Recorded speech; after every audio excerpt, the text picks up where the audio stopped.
Hello, Steve Laws has hit the news today.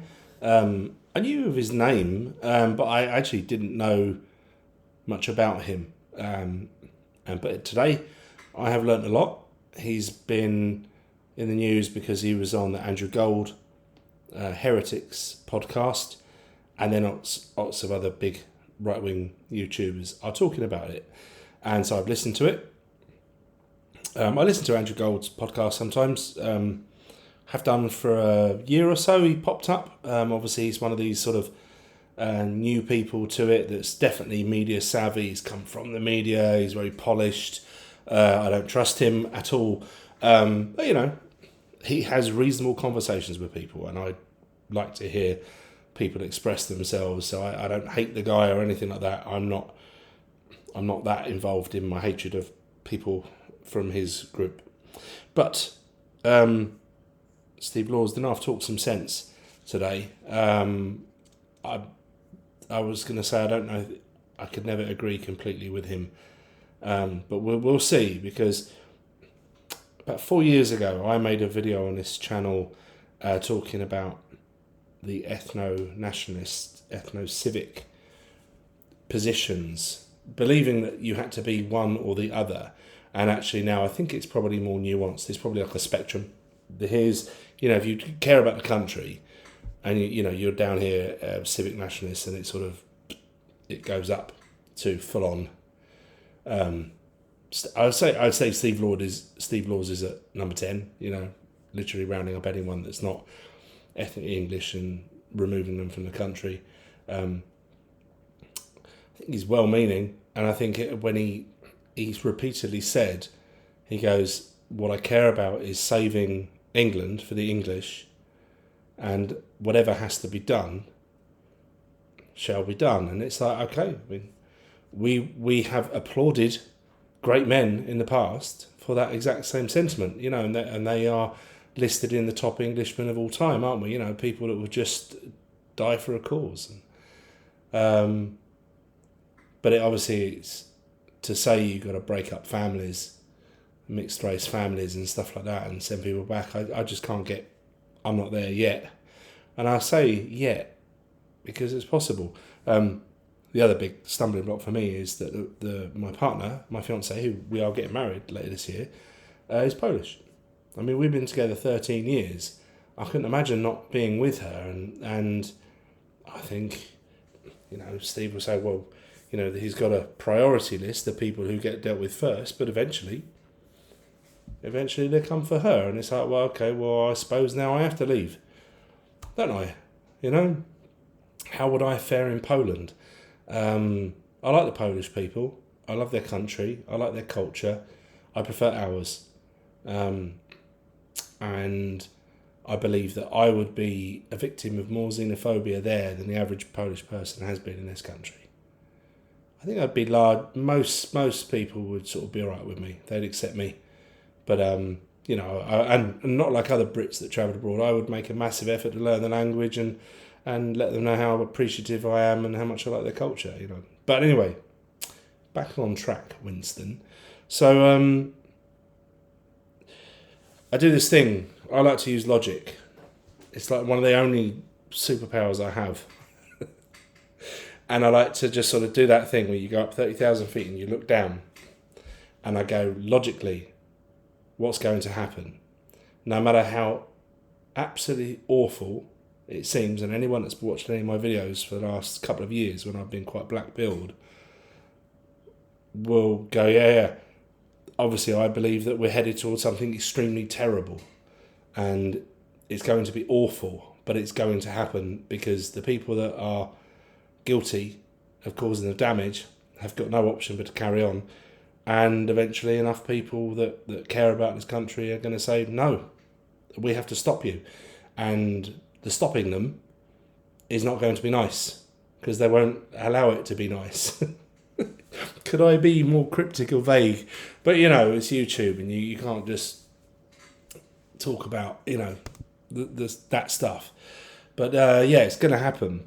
So when I listened to Steve Laws and what he's talking about, and the comment he made a few times was, yet.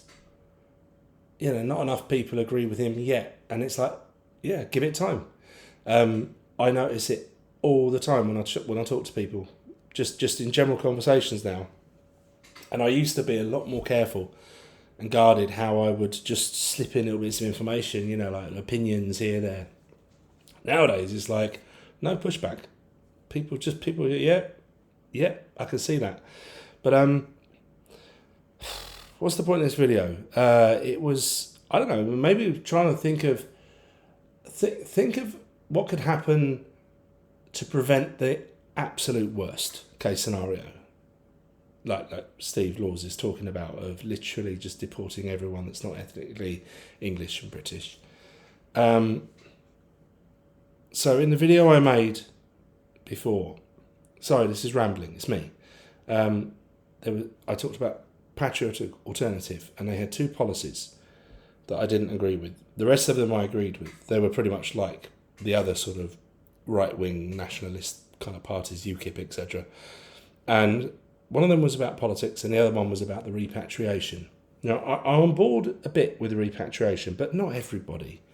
Not just because, just because ethnicity. It's going to have to be a little bit more surgical than that. It's going to be, what the fuck have you done since you've been here? Have you done anything? No, then get out. Are you a net contributor? No, you sort of just come here and you've taken an English person's job, and there's nothing particularly special about you. It's just, well, maybe you should go. I don't know. I might be describing my missus. Hope she doesn't see this.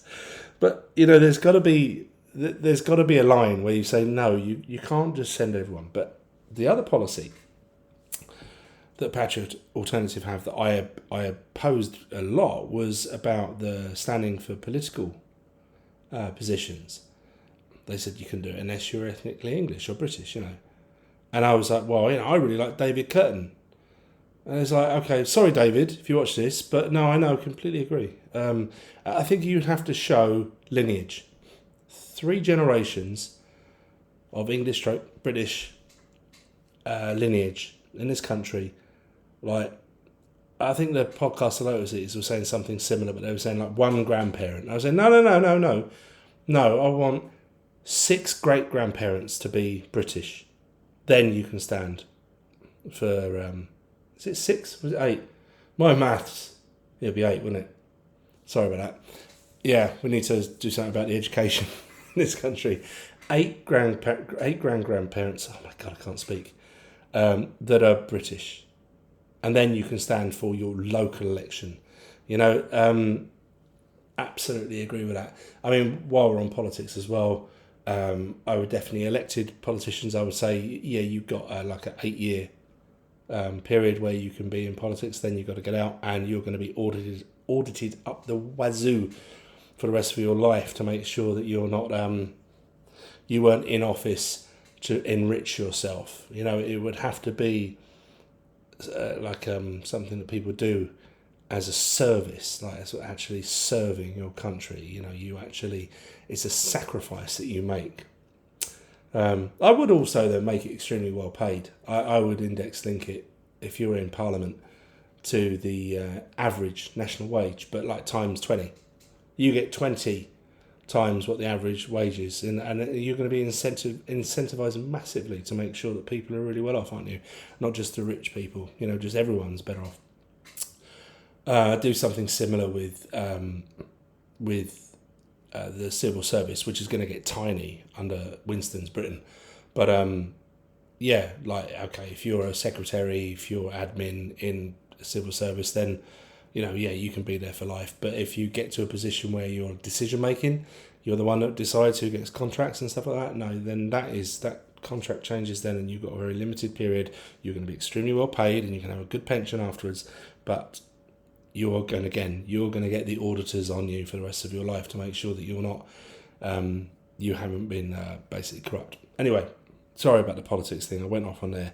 But in ways to appease the 100% on Steve Laws' side people here, I would just say, I think your biggest problem is Islam.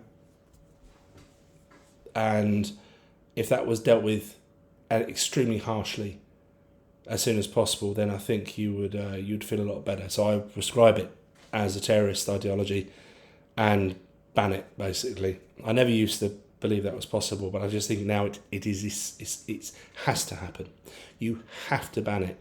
And I don't mean like people can't be culturally Muslim in their own house. You can do whatever you want. You can pray 20 times a day. I don't care what you do in your own home. But no religious clothing in public.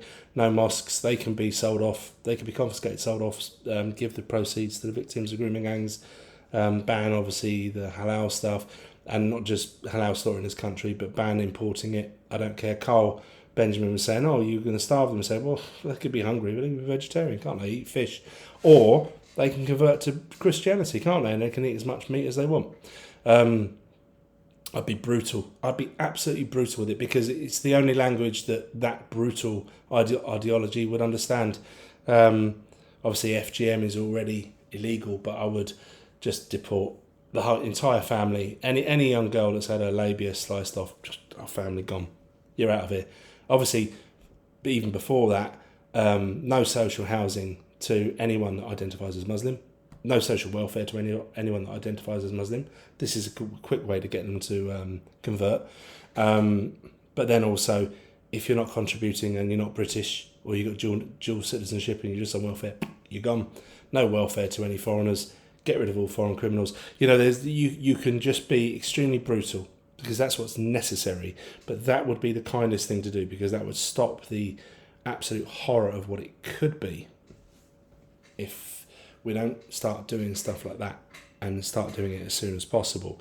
And that's why I laugh when people talk about reform. It's just like, are you kidding me? They're absolute pointless. They've just put forward a Muslim woman to be mayor of London instead of Ant Middleton. It's just like, it's just a joke.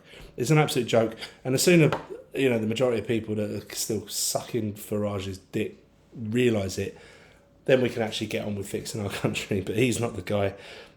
What else? Yeah, I said about banning halal. Obviously, I'm banning kosher as well. I have no love for those people either.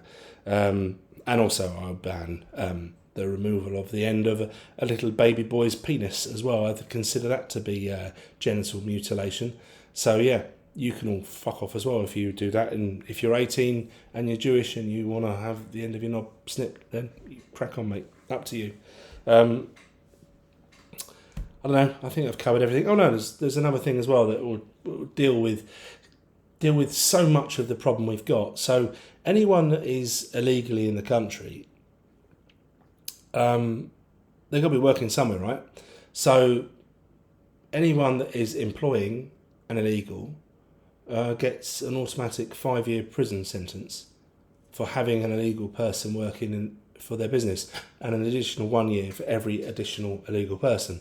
So obviously we know that most of the illegals are en masse working together for companies. So you would have like an employer facing 20, 30, 40 years in prison. It's going to sort that out. And the same would be for housing them. So if you're a landlord and you've got tenants that are illegal, same again, exactly the same policy, 5 years plus 1 year for every other one. These are the very, very brutal policies that I would put into place, but they're less brutal and less savage than what could happen. And I think that a lot of the people that are like it's got to be 100% this. I think if things started moving towards the position that I've taken there, I think a lot of them would go, do you know what? Yeah, things are a lot better now. And that guy down the road that's, has got a bit more of a tan than me, he's actually a really nice guy, loves this country, and, he's all right. And that's what I hope to get, but I don't know. I can see Steve Law's Britain happening. It wouldn't be under Steve Law's because, all respect, mate, I don't think you're the person to do the job. I think you're just the one at the moment that's prepared to say it. There's somebody else waiting behind you that is smarter and stronger and more sinister. Not that you're sinister, sorry, that's wrong. Just someone that is very serious behind you that would be the one to take the position. And and then England sort of doesn't really be a country that I want to be living in anyway. Anyway, that's it. have at it in the comments because I'm going to get it. I know. Cheers. See you.